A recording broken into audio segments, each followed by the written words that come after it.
the 2013 NBA Finals. This is Across the Board with Jeff Grant here at SBRforum.com. The Miami Heat will take on the San Antonio Spurs Thursday night at the AT&T Center. Opening tip scheduled for 9 o'clock Eastern Time on ABC. The Spurs have fallen from 2-point home favorites to 1.5 in the betting market, while the total is settled in at 187 at SBRodds.com. The Heat have alternated wins and losses over their last 10 games. Going to be looking to bounce back from a 113-77 blowout loss as 2-point road underdogs in Game 3 on Tuesday night.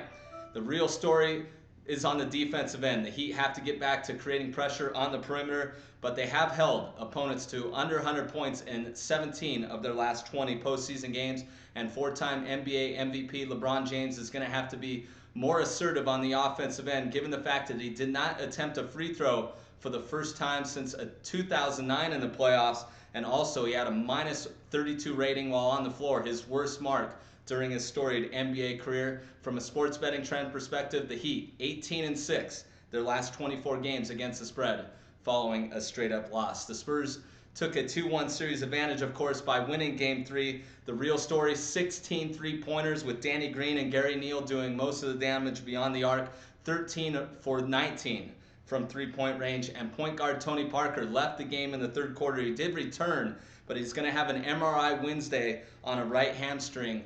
He's questionable in Game 3. Parker, Tim Duncan, and Manu Ginobili combined for just 25 points. That's how good the perimeter shooting was for the Spurs, given the fact that that is the lowest point total combined for the trio in any playoff game that all three of them have participated in. The Spurs are 3-0 straight up, 2-0-1 against the spread as home favorites of 3 points or less since the start of the regular season.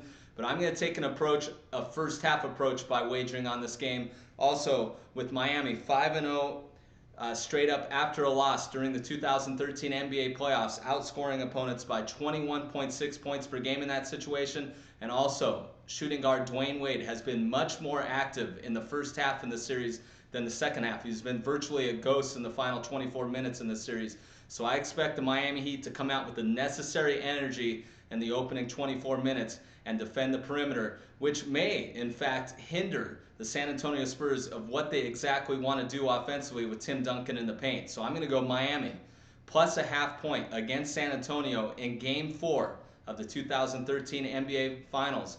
This is Across the Board. This has been another edition of Across the Board here at SBRforum.com, and you can follow me on Twitter at Jeff Grant Sports.